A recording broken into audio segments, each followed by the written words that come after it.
Hello and welcome to Stories of the Journey Home. My name's Leo Sofer and you're very welcome if you're watching this live, if you're watching on a replay. I'm an intuitive storyteller and the stories that I tell come to me as a stream of images and words that I have no idea what's coming next. It's just something that I follow and tell as faithfully as I can. And a few weeks ago, I was wrestling with this dilemma. I always start with dilemmas with my stories. I always go into a question that I feel has real juice, not just for me, but for everybody. And that question in this case was the issue of purpose and how in the modern world, it's kind of an issue.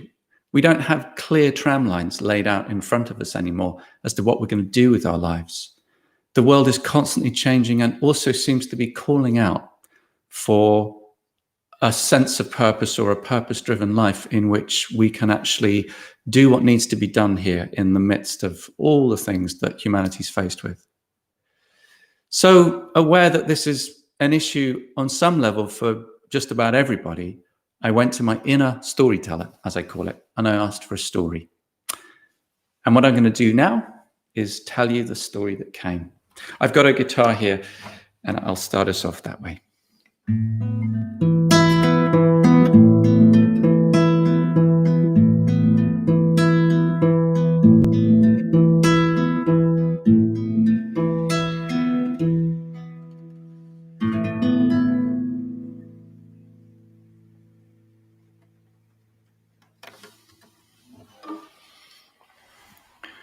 Once upon a time, there was a stallholder called John.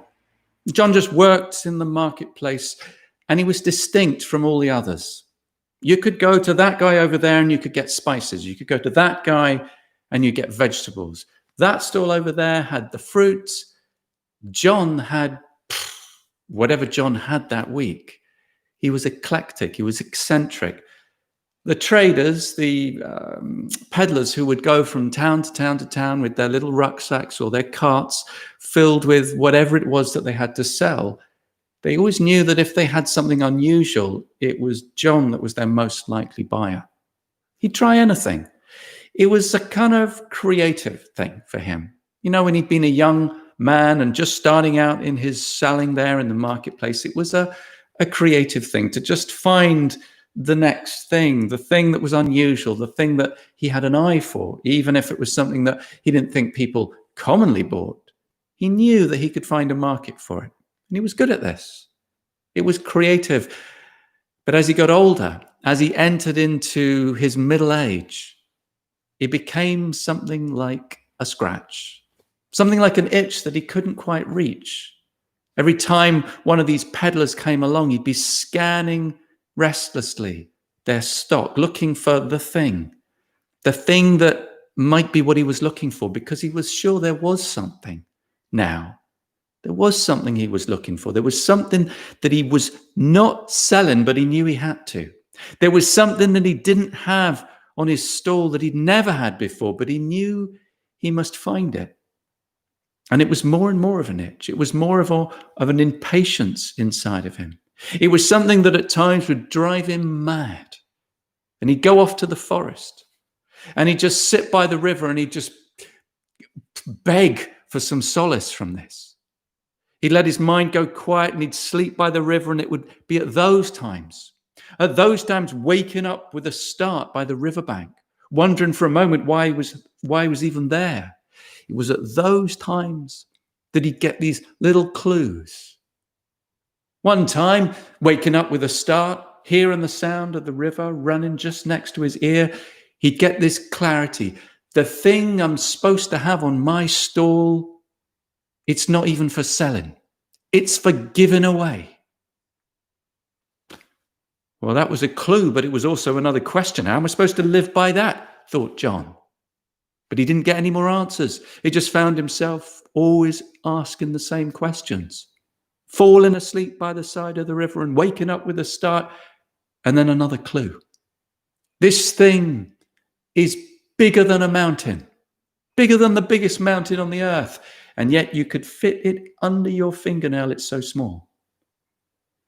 Well, that's not much to go on. That's not much to go on. What am I supposed to do with that? Another time, waking up with a start by the river. This thing is so beautiful, but nobody can see it. John was becoming more and more incensed by this, more and more befuddled by this. Another time, he was sitting there, waking up with a start. This thing, it can touch you to the core, but you can never touch it yourself. And at some point, John, he just hits a breaking point. He just hits a breaking point where he says, enough clues. I need answers now. Enough of this restless being drawn on into something. I want the real thing. Show me life. Show me what it is I'm supposed to be giving here. I don't understand. And so now John develops something like a dare with life. Something like a dare wherein he's basically saying to life, okay, life, you've got to now give it to me. You've got to show me this thing because I can't bear this anymore. I can't bear the clues and the not knowing anymore. You've got to show me. And so all the peddlers that come with their funny stuff, he waves them away. He says, I'm not buying anymore. They say, John, your stock is running down. He says, I know. And they come and they ask until they stop coming, because it's quite clear John has lost the plot. John isn't buying anymore, and he's clearly not doing what he's supposed to be doing. He has an increasingly empty market stall until there's nothing there. It's just empty. And now it's just ordinary people who are passing by and going, what are you selling? Nothing? And John, who's developed a kind of single-pointed resolution with life, he says, yes, that's what I'm doing. I'm selling nothing. Ha! And they go away and they start talking to their friends, and other people would just amble past as if, well, they were just on their way somewhere else, and they'd look at the stall and they'd look at John, and then they'd go back to their friends and they'd all start talking about him. Soon the rumors were going around because, well, what else did people have to do except spread rumors about things in the marketplace? And they'd say, did you hear about Crazy John? Seems to have lost it altogether. Seems to have lost it entirely. He's now selling nothing.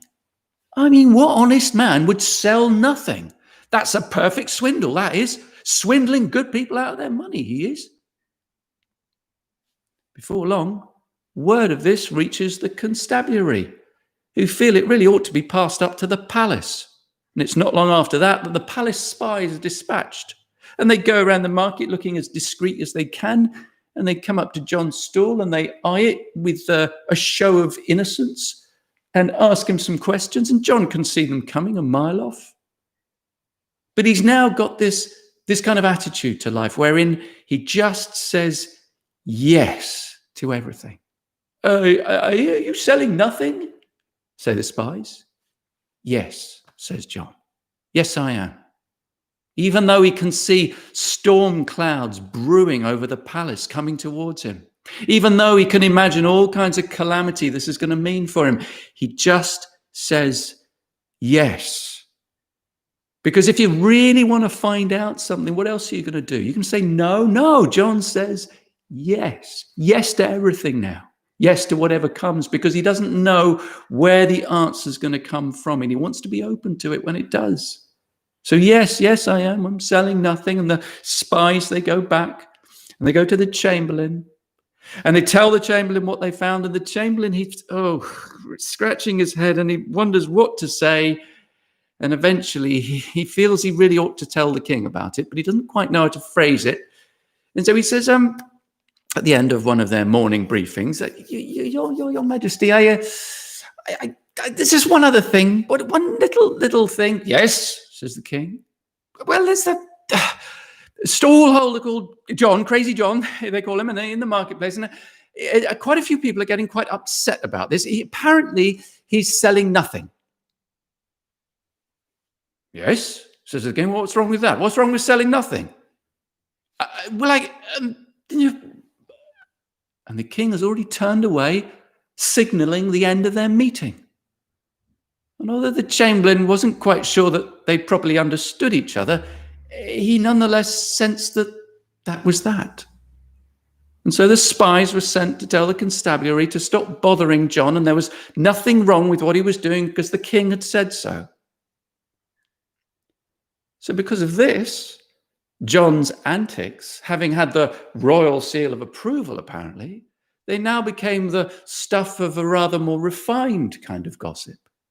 The aristocracy in the town, the fine lords and the ladies who would meet at their fine dinner parties with not much else to talk about, they would get together and they would say, "Oh, have you heard about this fellow in the marketplace? Crazy John, they say. They call him. Apparently, that chap is selling nothing. Nothing. Can you imagine what might it be that would possess a man to sell nothing?" And of course, they've got a rather more refined take on all of this, and they're all trying to impress each other about how clever they are. But there's one man, one lord there, who doesn't find this amusing or a piece of tittle-tattle. No, he's riveted the moment he hears that he's selling nothing. Because this lord, his daughter, Lady Susan, she's been suffering from melancholia for years now. Years. And nothing will cure her. In fact, she's even been saying recently, "Father, I think nothing will cure me. Nothing." And in that moment where he hears about John, crazy John in the marketplace, selling nothing, why, he's a man of getting things done, he is, and he's been wanting to get things done for years for his daughter. So when he hears this, even though it seems ridiculous, even though he's surrounded by lords and ladies laughing about the idea, he keeps it to himself, but the next day he goes to the market. And John's not hard to find. He's the only one with nothing on his stall. The Lord goes straight to him and he says,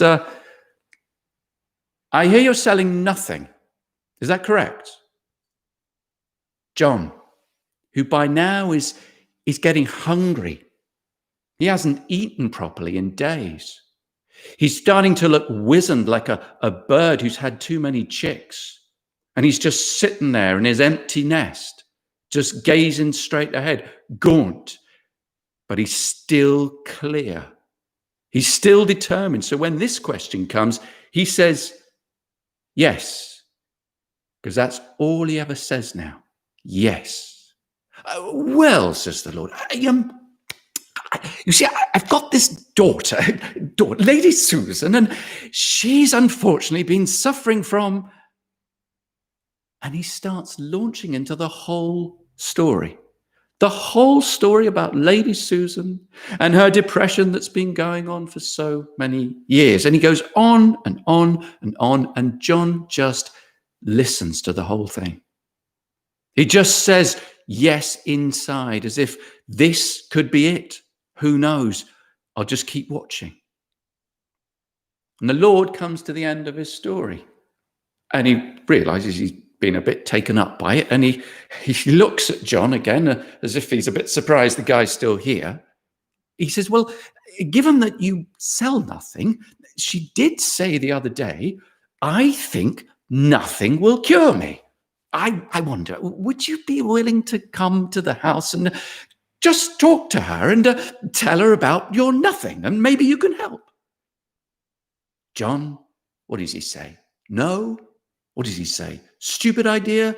No. He says, yes.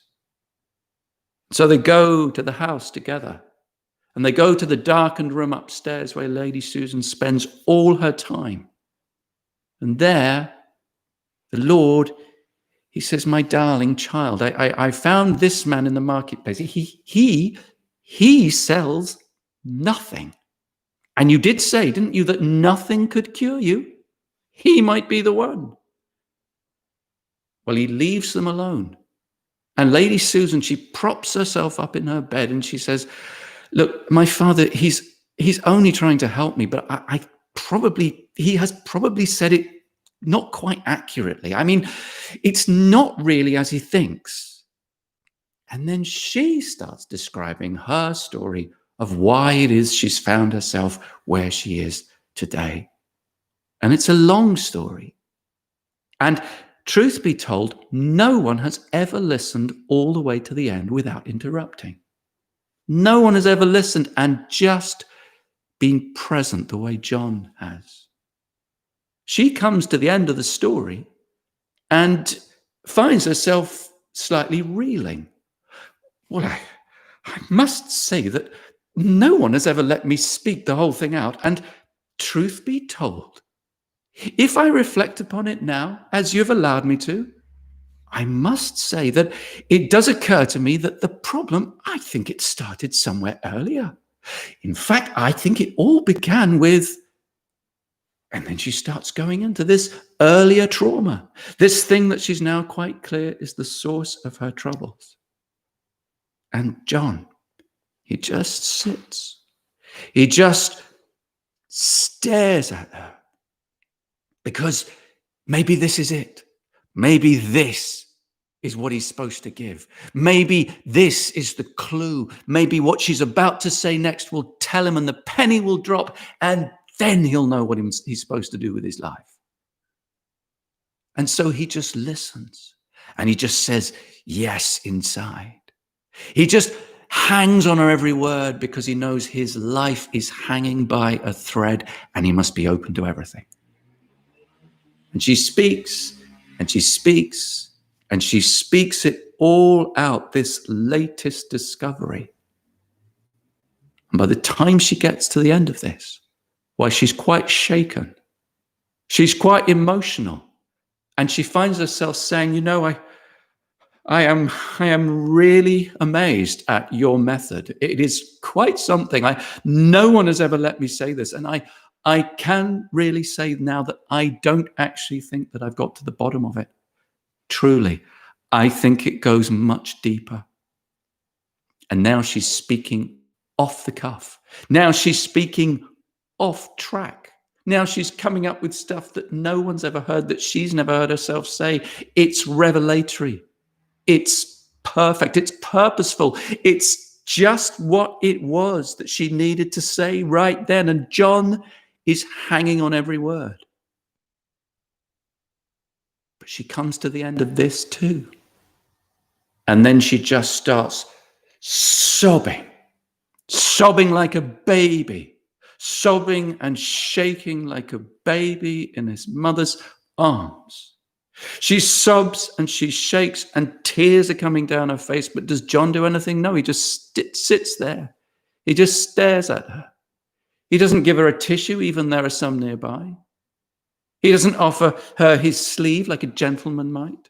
No, he just watches. He watches her tears rolling down her cheeks, thinking to himself, show me life. Show me, I beg you life. Just show me what it is I'm here to give. And she's sobbing and she's shaking. And then all of a sudden, she just snaps to attention. She just snaps to attention. And she looks at John as if something's just bitten her. She says, I think I have to tell you something. He just looked and he just watched. Yes, I think I have to tell you something. I don't even know what it is. I just know how it begins.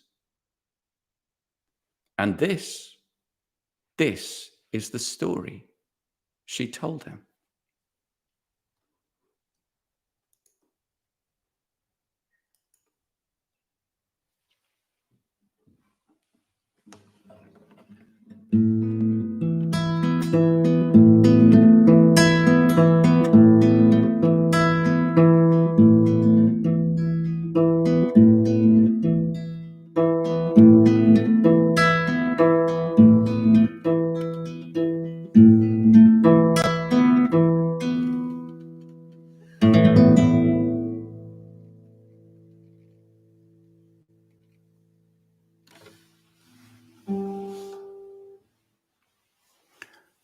Once upon a time, there was a weaver. This was the finest weaver in all the kingdom. Everybody went to the weaver for their best tapestries, all the finest people. He was constantly busy, constantly at work, and excellent at what he did. But it was a little bit hard keeping up his schedule, constantly working like this and doing the very best at the very top of his game. And so he found he often needed time out. And he'd go into the forest to where he knew there was a special tree, probably the oldest tree in the whole forest, although he wasn't a tree person and didn't know these things, but that tree looked bigger and broader and older and wiser than any of the other trees in the forest.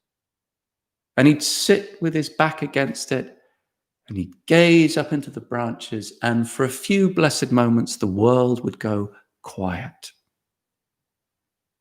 However, one time, he's there sitting at his tree, and he's just sitting there with his back against it and his eyes closed, and he's breathing deeply and resting, really resting. And when he opens his eyes, something very strange is happening. There's a thread just hanging down from the tree. There's a thread just hanging down from the tree, and it's glowing, and it's silver. And he looks at it. He just looks at it, and he starts back, and he follows it up, and then he takes it, and he pulls it off the tree, and he rolls it up, and he puts it in his pocket as if that was the obvious thing to do. He goes back to his workshop, and he puts it away in a drawer, and he locks it just in case.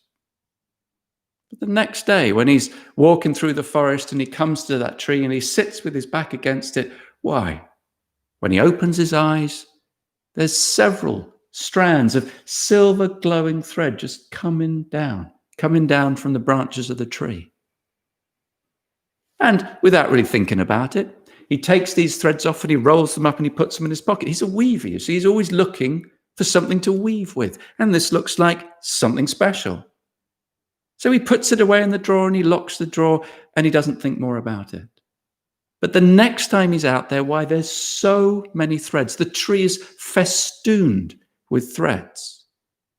And thinking that it was just the most obvious thing to do, he takes them all off the tree, he rolls them all up and he puts them in his pocket and he stashes them away in the drawer when he gets home. After some time of this, of many times of being in the forest and collecting that thread, that glowing magical thread from the tree, why, he gets an order. He gets an order from one of his customers who's especially difficult to please, who's a particularly fussy and uppity kind of customer who always wants this and that done. And he comes on this occasion with a specific and rather important request. He says, well, I've got lots of people coming. I've got this marvelous ball. Everybody who's anyone will be there. And I've even had good assurance from the palace that the king himself is coming. I must have a tapestry. I must have a tapestry better than everybody else's, even the king's. Could you do it? Could you excel yourself? Could you make something finer than you've ever made before? Well, the weaver knows how to humor a person like this. And so he says, well, yes, of course. I'm sure I can. It'll be the finest I've ever made before. Have no fear. And so off he goes. Off he goes. And the weaver already has the design in his mind. A marvelous interplay of light and dark threads. It's right there in his mind. Now, where are my darkest threads and where are my lightest threads and how can I get this started? And he works and he works and he works, but nothing really comes together. He works and he works, but every time he's pulling his designs apart. And the more this happens, why, the more that thread in the drawer calls him. The more this happens and him pulling apart one thing after the other, the more that thread starts to call him. And heaving a bit of a sigh because he can smell trouble coming. He takes out that long spool and he finds to his amazement that all those little pieces of thread, why, they've woven themselves into one long thread. And just looking at it, just looking at it, he knows this is what his design must be made from. He just knows it. And he can feel the uplift already, as if he were already sitting beneath this tree in the middle of the forest, gazing at this marvel. Well, the design almost makes itself. The tapestry almost threads itself together. He's barely doing anything, just moving his fingers while the threads seemingly scatter to each other and find the design that he's always had in his mind. When it's done, and when he lays it out on his desk, he swears he's never seen anything so fine. He's never made anything. This is of a different order. It is truly a thing that you gaze at and wonder overwhelms you. It is a thing you gaze at and you get lost in it. It seems to draw you into unknown spaces inside yourself. Well, he rolls it up because he doesn't really want questions from people whose business it isn't, and he keeps it to one side for the Lord. And when he comes, why, he rolls it out in front of him. He doesn't know what to expect, but he expects some kind of astonishment or some kind of reverie or some kind of marveling or some kind of silence. But what does he get? Well, the same old prattle from this Pratt who just goes on and on about, oh, it's marvelous and lovely and better than any of your others, and I bet everyone's going to be jealous.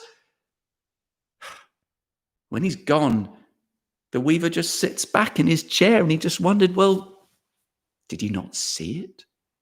Was he just too busy? But there were other concerns on his mind far heavier than this, which is, if anybody there can actually see this thing and can see the magic it possesses, won't there be trouble coming?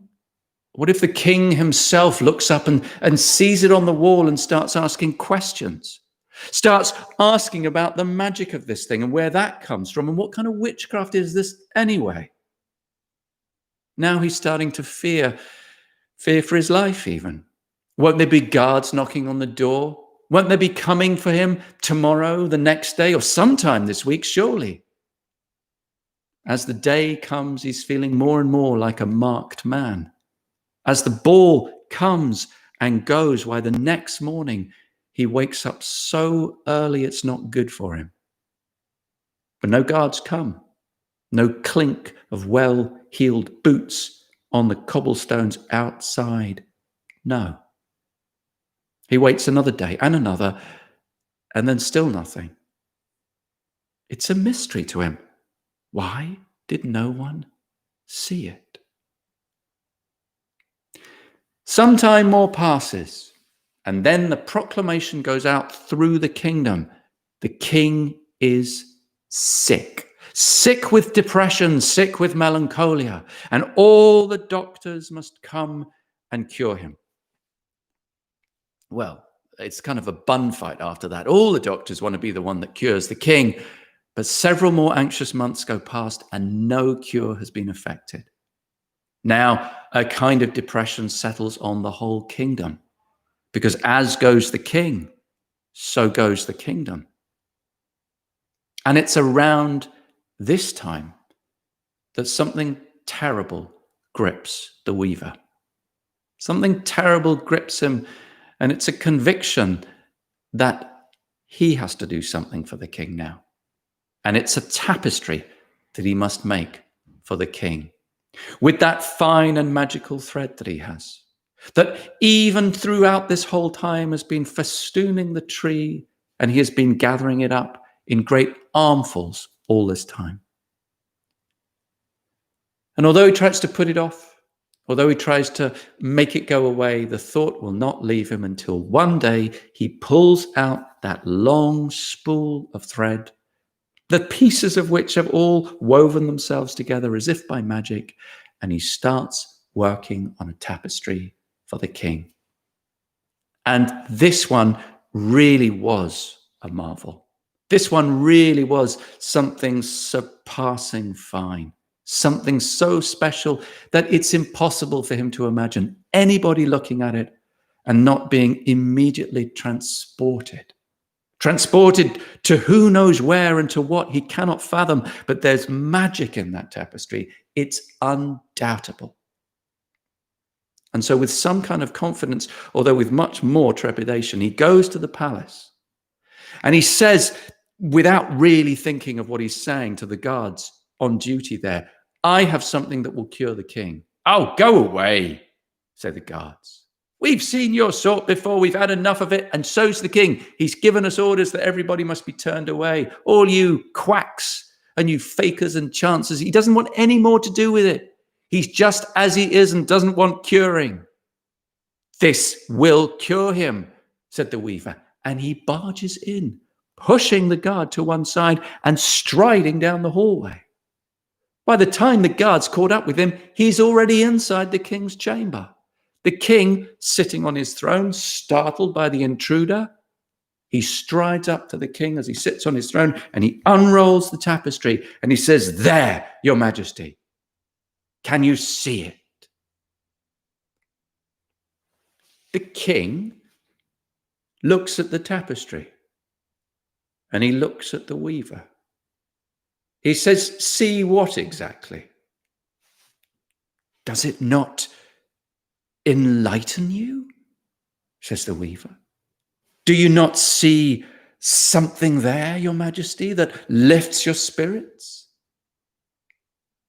"No," says the king. "It's a very fine piece, but nothing magical." And it's just when he's about to say, "Gods," that a maid who's just dusting something over there, she pipes up, even though she knows it's going to get her in trouble.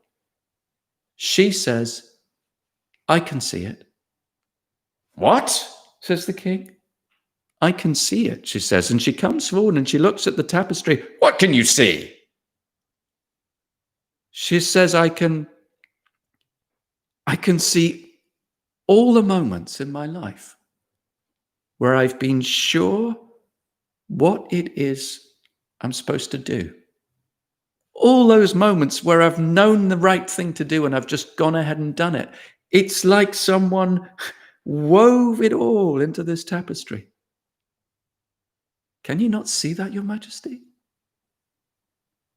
The king just stared at her. "No, I cannot." "Guards!" And the weaver thinks, well, now I'm really going to get it. But the guards are asked to come forward. And, "Can you see this?" "No, your majesty," say the guards. "Get everybody else from the palace, all the cooks and the maids and everybody. Get them all to come in here and take a look at this thing. You two better not be lying." Now all the servants come in, all the maids and all the cooks and all the people that make the beds and do all the other things in the palace. And they all come in. And the king doesn't look at the tapestry. He looks at them. And he has them walk past it and look at it. And he can see the ones who can see it, because they start to cry, or they stop and their eyes go wide. They look vulnerable and happy at the same time. He says, "You, what do you see?" "I don't know how, but I'm seeing all the people I ever loved. It's like their faces are woven into the tapestry. All the people I've ever loved. Some of them I don't see anymore, but I know these are the ones that have most touched my life and with whom my life is most interwoven." "And you, what do you see?" says the king. "I don't know how. I see all the things in my life that have been important to me, that have uplifted me, that have given me inspiration, that have guided me when I needed it. It's like it's all woven in here." The king said, "Right then, Chamberlain." And now another proclamation goes out throughout the kingdom that everybody, but everybody must come to the palace and see the king's new tapestry. And there will be tea and cake, and you get to have a little tour of the palace. So everybody comes. Who wouldn't turn down such an offer as that? And after all, it's a command, so they all have to come. And they all come in and they troop past the tapestry. And just as before, the king watches them, not it. And all those who can see it, he can see it written on their faces. And when everybody has come through, those people, he asks them to stay. And he says, I am your student. I need to know what it is you can see. For throughout all of this, the king has received the very surety, the very certainty that whatever it is in this tapestry, it holds the key to his melancholia. It holds the key to him recovering from his depression. And so they all make their arrangements, and they are all kept and fed and boarded at the palace in fine style. And every day the throne room becomes a classroom, and they all sit around in a circle and they tell their story of what they can see in the tapestry. And the king stares at it, and he stares at it, and he listens to them, and he stares at it, and he still can't see it. But sometimes he stifles a tear. Sometimes he feels a wave of sadness coming over him, but still he cannot see anything. Until one day he comes down, and he's almost given up by now. He really can't imagine that anything will change. And he just ambles rather sadly over to his throne where the tapestry is still spread out. And just out of the corner of his eye, he catches sight of it. And it's like he was just run over by a cart and horses. It was just like that. It hit him so hard, it almost knocked him over. And he saw in that tapestry, why? Everything that he wanted to do with his kingdom, but he never managed to. Everything he hoped to achieve with his kingdom, but he just couldn't do it. He never got round to it. He forgot about it. He never got to the moment of actually doing it. It was like it was all woven into the threads, like it was part of the design. And he stares open-mouthed at the weaver, and he stares down at the tapestry. And then he realizes where he'd seen this tapestry before. And through many lines of questioning and some sleuthing, he finds out that the moment when he sat at the Lord's ball and gazed at the tapestry just for an idle second on the wall, that was when his melancholia had begun, as if something there had touched something inside that knew it had his number. But then he knew what to do.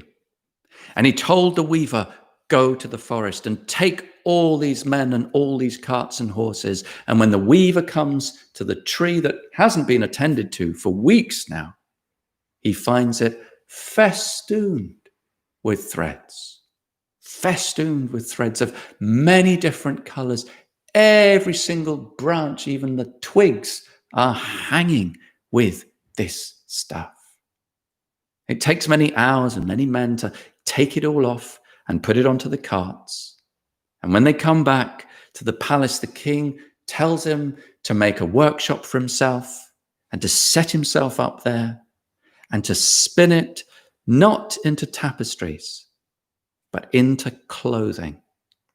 Clothing that's just simple cotton with a line of that magical thread at the hem or at the sleeve or at the collar. And everyone in the kingdom must have some, even the babies, even the children, all the people, men, women, children in the kingdom must have something made from cloth like that. And I did hear that anybody who wore a piece of that clothing, threaded through as it was with the weaver's thread, why?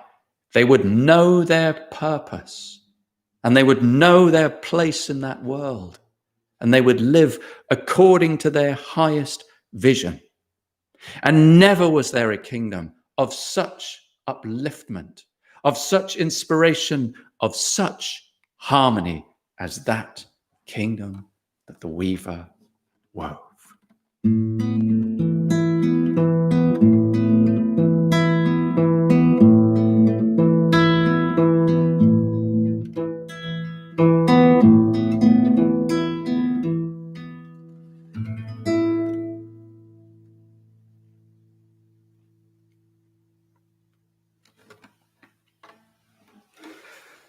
Lady Susan came to the end of her story, and she stared at Crazy John. She said, "Come on, I know what we've got to do now." And what does he say to everything? He said, "Yes." And they went down to the stables, and they found there a cart, and they found a horse, and they went off into the forest. And John said, "What are we looking for?" She said, "I don't know, but I know it's out here somewhere." And so they went, traveling for days and days. And she steered right and she steered left. And all the while, Crazy John just says yes and yes and yes again. And even in the nights, he says yes. And even in the nights, he says yes, until they are waking in each other's arms. And indeed, the nights become sweeter than the days. Until after many days and many nights, they find themselves by a sight that has Lady Susan going, "This is what we came here for." For it's really a marvel, it's a wonder. There in the middle of the forest in springtime, there is an apple tree covered in blossoms, while at the same time covered in perfectly ripe apples. And she takes him by the hand, she runs with him under the tree, and she says, "Marry me." And John just gazes into her eyes. And he thinks of all the trouble that he's already in. And then he thinks of all the trouble that he's gonna get in if he says yes. And he says, yes. And the moment he says that, all the apples, they start thudding off the trees onto the ground, thudding from the branches, and they try and catch some, and they do, but most of them they gather up from the ground and they put into the cart. And when they get back to the marketplace with all those apples, why, John knows what it was that all those years he was looking for. For everybody that gets one of those apples and takes just one bite from it, why, something magic comes into their life. Something marvelous and so lovely that it immediately sets them back on course. Something so charming, something so seductively lovely, that whatever else they'd been pursuing in their life that simply wasn't serving them, they let it go and they return to a truer path, to a path of the heart. And Lady Susan is doing most of the giving away of the apples. And all of this giving away, why, it results in all kinds of giving in the other direction, of all kinds of things of thanks from all the people. And Johnny just looks at all of this and he thinks, well, that's how it works then. That's how it works. And most days he's just sitting back and letting Lady Susan do all the talking until it seems to him that his life is proceeding with its own course, like a river that you don't have to push. And all he has to do is just show up and be present, fully present for it.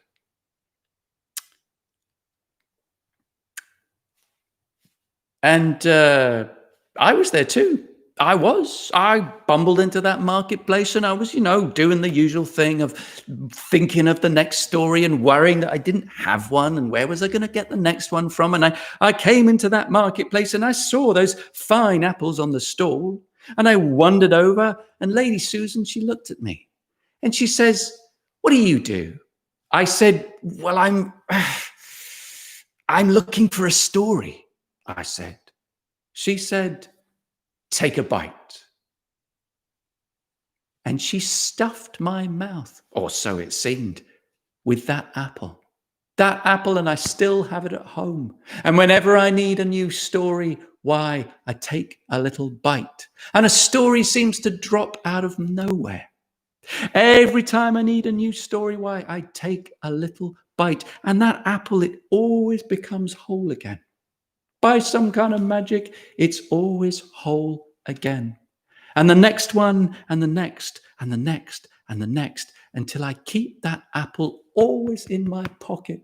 I always keep it with me because it's my most precious thing. See, look, I'll show.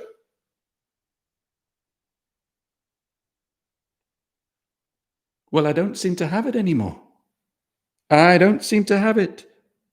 I wonder then where my next story will come from.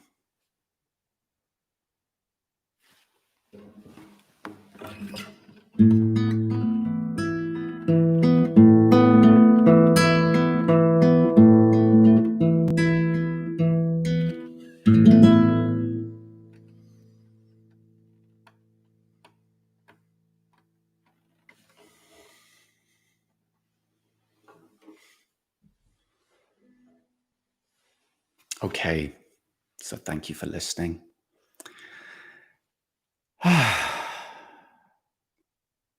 There's not much more to say, but if that's touched you in any way, just stay with the place where you were touched. Just be present to it. Let the story work its magic now.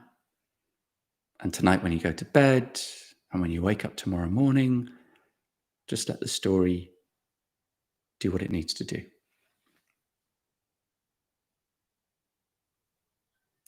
So thanks very much for listening. If you want to find out more about my storytelling, you can find me on storiesofthejourneyhome.com.